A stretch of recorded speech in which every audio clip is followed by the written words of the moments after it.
Up first tonight, breaking news. Police have a mystery on their hands in Montgomery County. Good evening, I'm Leslie Foster. The scene of that mystery, Burtonsville, the 1200 block of Briggs Cheney Road, not far from where the inter-county connector meets New Hampshire Avenue, and just down the street from Cloverly Elementary. Here's the scene from Sky 9. When police got there, they found fire burning outside a home and the body of an elderly man. And now, WUSA 9 Sports with Darren Haynes, brought to you by Xfinity. Come on in, check this out. The Cup is coming back to D.C. Remember, the Caps spent almost the entire summer with the Stanley Cup. After all the dents were knocked out and the Cup was sanitized, thank God, every Capitals player and coach's name has been etched onto the trophy.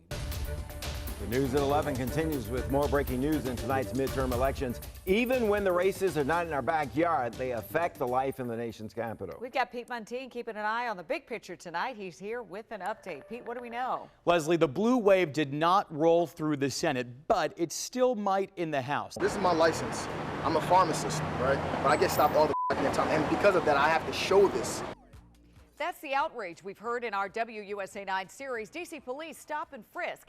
Our team has spent months investigating why 8 out of 10 people stopped by D.C. police are black and why the D.C. Police Department has not followed a law requiring officers to record comprehensive data on every one of those stops. Well, tonight, there's exclusive new information on this. The city has finally put a price tag on collecting that data. Investigative reporter Eric Flack has been leading our coverage on this.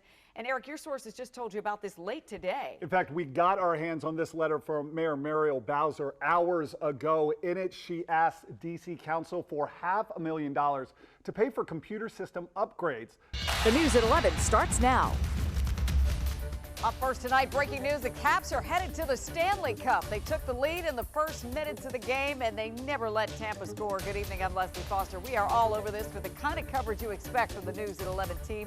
Sports director Darren Haynes is here literally just off a flight from his honeymoon with more on what all of this means. And we're with the fans downtown. John Henry inside Capital One Arena for the watch party. Deb Alperone in the streets with the Caps faithful. And Eric Flack live in Tampa where it all went down tonight.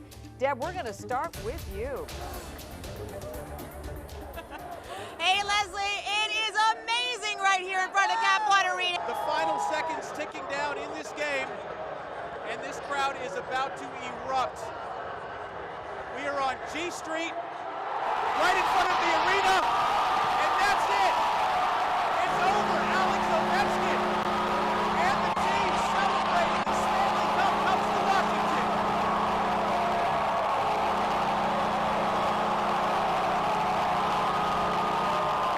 Hey, Bob, see the big good fingers since 1 o'clock this afternoon to seek out the perfect spot to watch this moment in history. The 80-year-old comedian now faces up to 10 years in prison on each of those 3 counts. No date set for sentencing. For now, Cosby is confined to house arrest. Well, this was a tough one to cover today, Darren. Yeah, it was. You know, we always ask ourselves, like, why do we care about this story? You'll see these pink lights on tomorrow morning during Get Up DC, the grand finale of our Still Standing series honoring breast cancer survivors. We are rolling out the pink carpet, welcoming more than 100 survivors into this studio for the show. It's something you'll only see here on WUSA 9 at 6 a.m. Looks pretty nice. It does. Wow. Nice on Sunday. All right, that's it for WUSA 9 News tonight. Have a good one, everybody.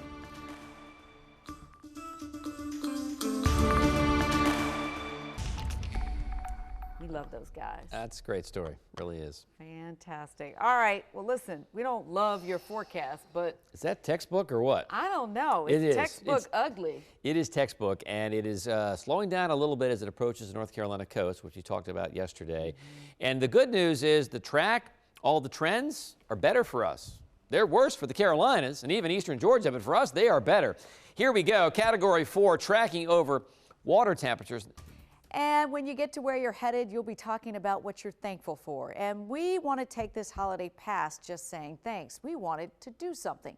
Our WUSA 9 journalists got together with the community to see if we could make an impact on the lives of military families like the one you're about to meet right now. I'm Lieutenant Colonel Tony Lind. It's my wife Christina Lind, my lovely 5-year-old daughter Penelope, and my tough guy 4-year-old Trip. We'll have more information on that and on the family's GoFundMe page on our WUSA 9 Facebook I tell you page. what, it's not just their hearts that are broken. This has broken the entire community's heart. And we're going to make sure we stay on this story. That's right. We are. All right, Delia. Let's move to the second part of Micaiah's story, the investigation. Deborah Alfarone is here as well. And Deb, you talked with a former head of the D.C. Police Homicide Unit. What's he saying about this tonight? He says someone knows something, and that could even be you. Our countdown of D.C.'s worst winter storms continues tonight on the news at 11. On Monday, we brought you the President's Day storm of 1979, followed by the blizzard of 2016. We're going to skip over the blizzard of 1996 for now, which brings us to number 2. No list of winter storms would be complete without 2010's Snowmageddon. Mary Marshall tells us the story of the storm that left many of us without power for days. It's just a reminder, though. We don't know how much time we have. Do we? No, we don't. First, when you stepped away for treatment, I called it right here on the news at 11. I said you were a man of strong faith and you'd beat cancer. And I speak for our entire WUSA 9 family when I say that we are thrilled that you are in remission. It is so good to have you back. But it's now going to be a show of support for the McNair family. We'll be there, and we'll take you there tomorrow night on the news at 11. I've got Sports Director Darren Haynes here, and Dee, you talked with some of the players tonight. What was their reaction? Well, you know what, Leslie, the decision to fire head coach DJ Durkin was well received by a majority of the football team. Here's what one player told me today. The question is, what are we going to do about it? So, Peg, that's a good question, and we know some states are teaching children as young as 5 how to protect themselves with these age-appropriate information to help them. But what about the adults in their lives? Well, many organizations, such as churches and scouts, are mandating their adult volunteers take child protection training. An organization called Darkness to Light offers one of the best courses.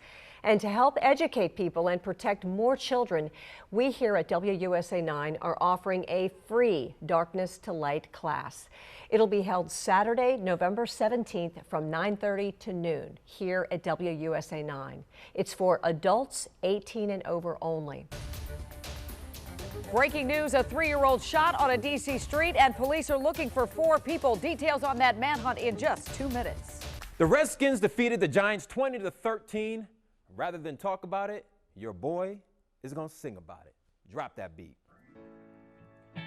Hail to the Redskins. We want to say thank you to our best start in 10 years. First place in the NFC East, 3 straight wins, and a 5-2 record we haven't seen since George W. was president. If that happens, trust me, Skins fans will react like the way she plays.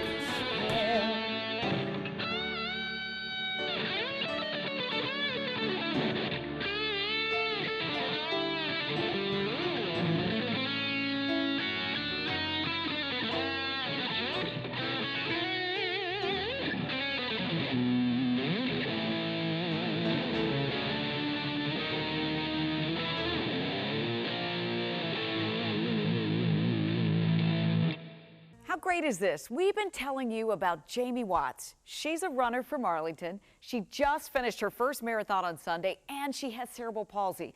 Deborah Alfarone has been sharing her story with us, and Deb, the real story of this run is pure inspiration. It absolutely is, Leslie. You know, it takes grit to run 26.2 miles. Marathons are full of inspiring stories, but Jamie has a special brand of tenacity. All right, let's change it up. It's Throwback Thursday time. Y'all ready? Yeah. All right. Yeah. Who is this guy dressed up as Incredible Hulk? It's definitely not Topper. No, it's not Topper. He's from Texas. His family, they're Cowboys fans. He wore number 28 for most of his career. Dale Green? No. Nickname is All Day. Adrian? No. Yeah, there you go. Adrian. That is Adrian Peterson. And here's the thing about it. That's his real muscles. That's him. Guess. That's my inspiration for next summer. Wow. Good stuff, Scott. Angela also Brooks will be the next Prince George's County executive. She was unopposed in her race. She'll be the first woman to lead Maryland's second largest county.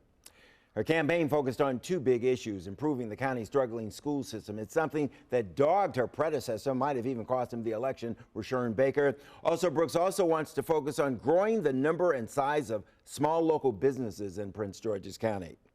Delia Gonsalves is live in Bowie, Maryland right now. Delia, you talked to the county executive-elect. What did she have to say tonight? You know, her voice was quivering. She was so emotional when she came here, talked about her grandmother who just passed 2 years ago. The Burgundy and Gold also selected 6'6", 298-pound offensive lineman and third round out of Louisville. Huge pick, especially the running back, Leslie and Topper, because this was a guy who fell down because he accused some of the NFL scouts of asking if his mom was a stripper or if he liked men. That's the only reason why he dropped, not because of his talent. Got a steal there. Yeah. Got somebody good. And there's another story there to be told at a That later is true, date. yes. Stay right there. We'll be right back. Well, you see, Masai Russell, your boy ran track too. Check out what my high school coach had to say on Twitter. Out of all the athletes he ever coached, Darren Haynes, yeah, me, had the best acceleration phase in the 100-meter dash. And let's not talk about the 4.41 I ran back in football. So don't be fooled by the skinny body and the hair. This picture right here is proof I was fast back in the day. And back in the day is the reason why I'm not going to race you. Here's why. Bam! Check out the human body. I'll lose to you, or I'll lose what they call, a hamstring. I don't want to be that guy. So while you go off to run track at Kentucky, Masai, I'm going to do what most track athletes do 20 years after their last race. Sit right here and watch. You know, that's right. Okay. Yeah. You know how we are. When you get old, the muscles, they don't work the way they used to. You really think that she's just going to accept that's going to be the end of it? I have a feeling there's going to be a sequel to this, and we're going to hear about it from her. And then you're going to have to. Hey, I'll race you back over there to that red chair. No. We'll be right back. Put some heat on it. Heat then ice, ice then heat.